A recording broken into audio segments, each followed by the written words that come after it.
दृष्ट्वा अन्यन्नवकरं कल्याणकरं कुरुते तब यथार्थ निंदा। मैंने कई बार प्रवचन में बोलता हूँ, ये जीवात्मा के गति बताता है। जैसे घास के जोक, आजकल घास है बहुत, उसमें आप लोग देखेंगे इसको ट्रिम जला कर कहते हैं घास के जोक, जिसको ठिंग जोक, और कोई कोई क्या कहता है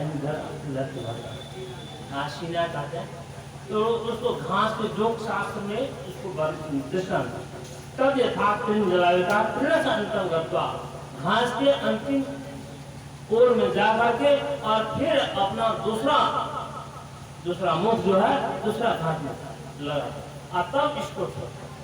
इसी बात को देखिए, वेद की बात को विस्तार करने वाला है पुराण में श्रीमद् भागवत के 10वें स्कंद में था, जब वसुदेव जी समझाते हैं कंस को, जब आप ये क्या करने जा रहे हैं, जब देवकी को मारने में तैयार हुआ कंस तो समझाते हैं, अरे ये तो अपने आप जन्म लेता है मरता है, मरने में इस बीच में आप लोग क्यों कलंक लेते हैं। तब वहां पर शास्त्रकार वर्णन करते हैं, यथार्थिं जलेगम पदे केने गच्छति। दूसरा दृष्टांत वहां पर यथार्थिं जलेगम, जैसे घास जो एक घास के किनारे जाकर के दूसरे घास को पकड़ता है, तब उसको पहले छोड़ता और फिर ऐसे, जैसे हम लोग पाँव, एक पाँव धरती में रहता, एक पाँव उठाते हैं और फिर उस पाँव को जब रखते हैं दूसरा पाँव उठाते हैं। तो इसी प्रकार हमारे जो जीवात्मा है, ये आत्मा इस शरीर को, दूसरा शरीर को पकड़ लेता है, ध्यान रखिए, दूसरा शरीर को पकड़ लेता है और तब इसको छोड़ता है। तो आप बताइए वो आत्मा कहाँ गया होगा? तब इसको दृष्टांत वेद में उसी बात को स्पष्ट करते हैं, यम यम वाक् स्मरण भावम तदंति अंते कलेवरम तम तमैव समाप्नोति नान्था सुति सासु। जिस भावना से इस शरीर को छोड़ता है, मैंने अंतिम समय में मरते समय में जिस भावना से, जिस चिंतन से इस शरीर को छोड़ता है, उसी भावना के अनुसार उनकी गति। इस बात को विस्तार पूर्वक सुनने के लिए श्रीमद् भागवत कथा विस्तार दृष्टांत, जैसे राजा भरत की कथा तो आप लोग सुनते हैं। राजा भरत अंतिम से मृग का चिंतन किया, उसके मृग आकार वृत्ति हो गई, परिणाम क्या हुआ?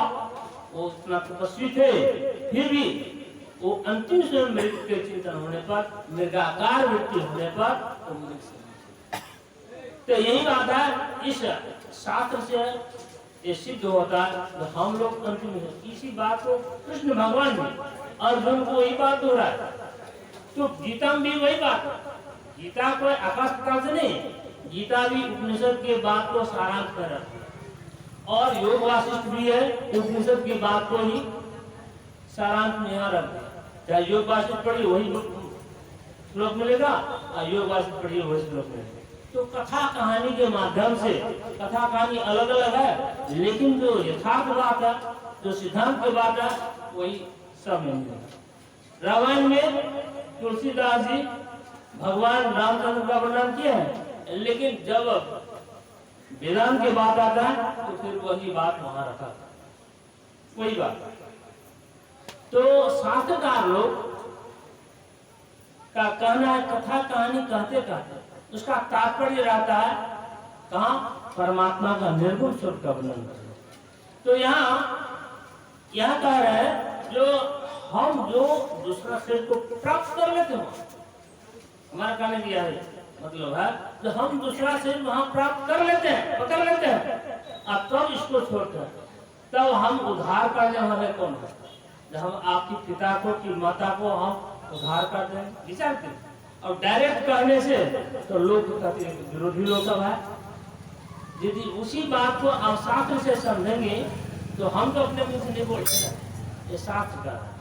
तो कहने तात्पर्य ये है, तो शास्त्र ये कह रहा है, जो हम दूसरे शरीर को पकड़ लेते हैं और तब इस शरीर को छोड़ते हैं, तो वो तो वहां चले गया, तो उसको एक दृष्टांत बताया, तद यथा पेशस करी मात्रा बलाय अन्नन नंतरम कल्याण तम कुरुदे पितरम व गांधर्वम व देवम व प्रजापत्यम।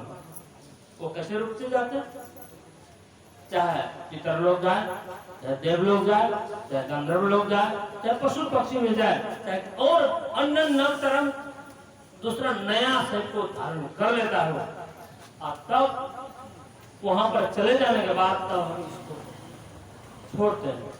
तो ये बीच में जो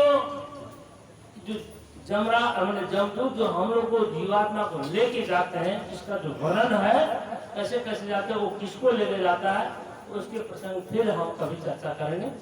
तो अभी के लिए तो समय भी हो गया, और घंटी बजने के बाद अधिक्रमण करना भी जरूरी है, क्योंकि बहुत लोग को बहुत दूर दूर भी जाना होगा। तो मैं 1 मिनट आप लोग एक जानकारी में देना चाहता हूँ, जानकारी, क्योंकि